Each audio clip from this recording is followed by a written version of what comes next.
The presenter of the presentation is Nicole Millis, who CEO of Rare Voices Australia, the Australian peak body for people living with rare diseases, and Emma Palmer, clinical geneticist at Sydney Children's Hospital.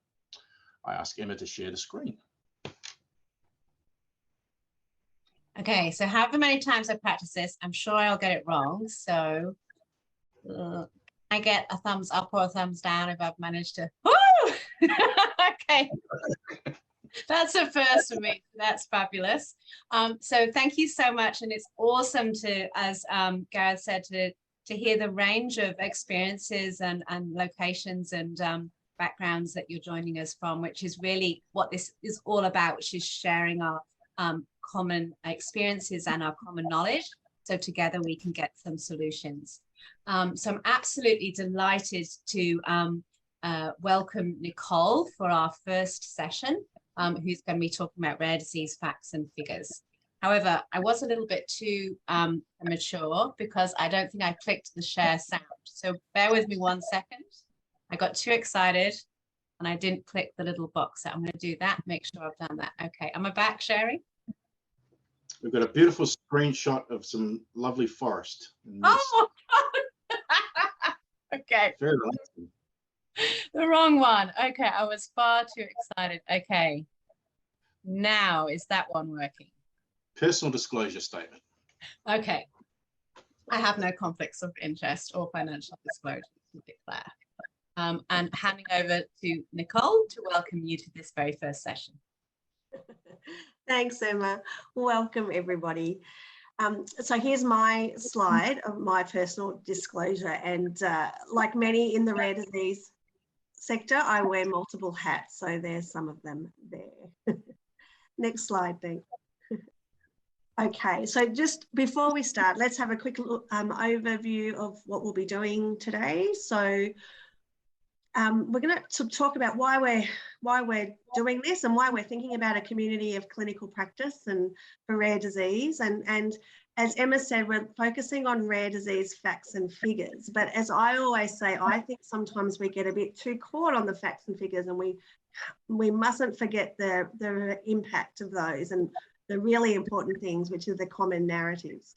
We'll also introduce to you the National Strategic Action Plan for Rare Diseases and talk a bit about the Rarest Project and healthcare providers' perspectives on rare disease care in Australia. We'll also do an overview of what's to come in the rest of this series of the Project Echo sessions, and then we will hand over to Dr. Libby Lisman to introduce a case for discussion. All right, so the most widely accepted definition is that a rare disease is one that affects less than 5 in 10,000 people.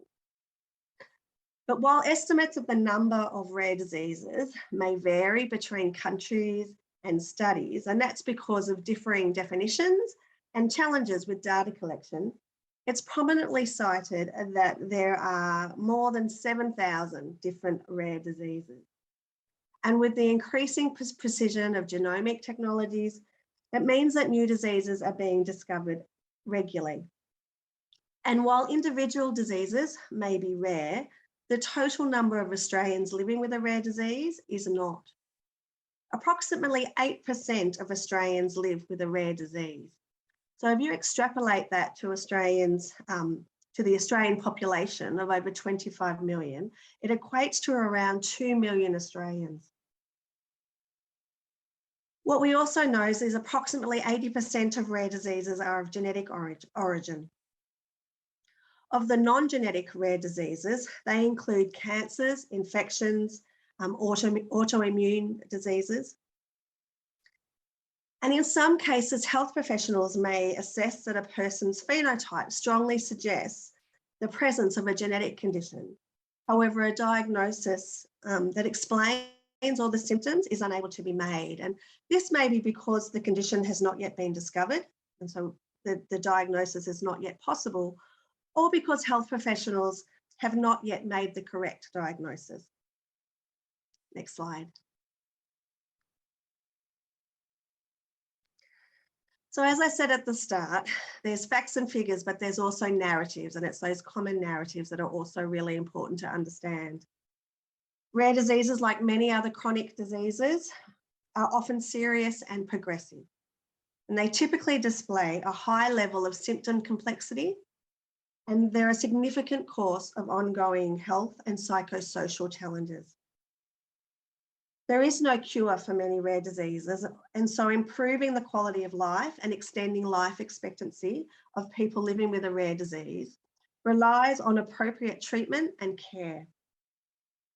And while there is large variation among rare diseases, people living with a rare disease face common challenges.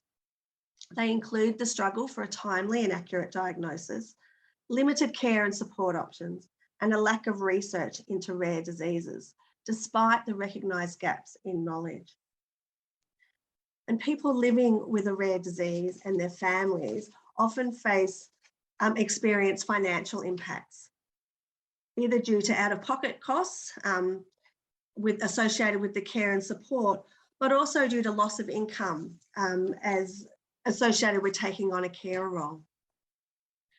Rare diseases are often difficult for health professionals to diagnose, not only due to their rarity, but also because of their high level of complexity.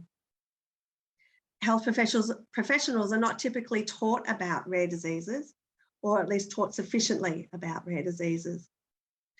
And often in the rare disease space, there's the term diagnostic odyssey. Yet what we know is that a timely diagnosis is critical for better patient outcomes, for the provision of the best care and treatment, access to services, reproductive confidence, as well as things like the ability to participate in a clinical trial. And that's really important in rare disease because access to effective treatment, it may be the only option for treatment for a clinical trial. Rare diseases pose challenges for the people living with a rare disease, to their family, to their carers, rare disease organisations, to the wider community, health professionals, researchers, the pharmaceutical industry and governments. And it can be difficult for health professionals to develop deep or specialised knowledge and experience when you're seeing such low patient numbers in comparison to more common diseases.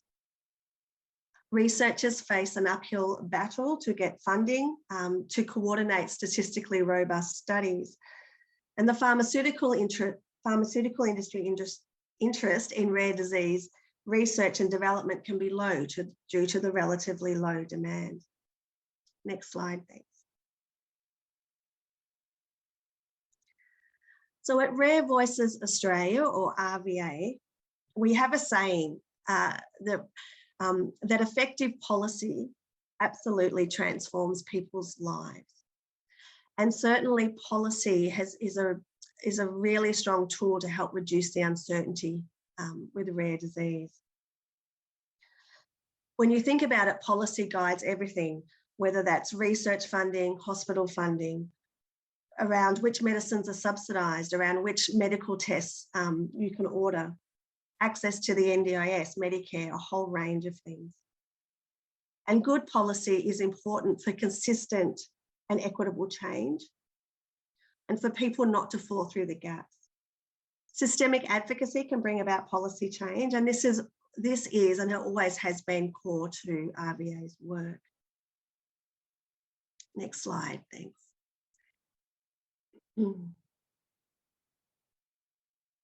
Okay, we've just got a little video here. Do you know that an estimated 2 million Australians live with a rare disease? In 2020, Australia's Minister for Health launched the National Strategic Action Plan for Rare Diseases. Rare Voices Australia led the collaborative development of the action plan, which has 3 interrelated pillars: awareness and education, care and support, and research and data. Often, people have never heard of the rare disease they or their child has. It can be difficult to find a practitioner who is educated about their disease. This can cause delays in diagnosis and treatment, while contributing to people's feelings of isolation. Increased awareness of rare disease is needed, supported by a systematic identification and a prioritised response. Australia's workforce must respond to people's current and future needs. Rare disease organisations raise awareness and provide information, but are under-resourced. Empowering people to become active participants in their rare disease journey is important. Key action plan recommendations include national awareness and education activities, such as preparation for conception and pregnancy, and testing and screening. Access to information about rare disease services. Education for the rare disease community to improve its communication with policymakers. A rare disease workforce strategy that identifies existing gaps and responds to current and future demands, and equips frontline health professionals to consider a rare disease diagnosis. Through collaboration, the action plan can create change and drive the best possible health and well-being outcomes for people living with a rare disease. Now is the time for action.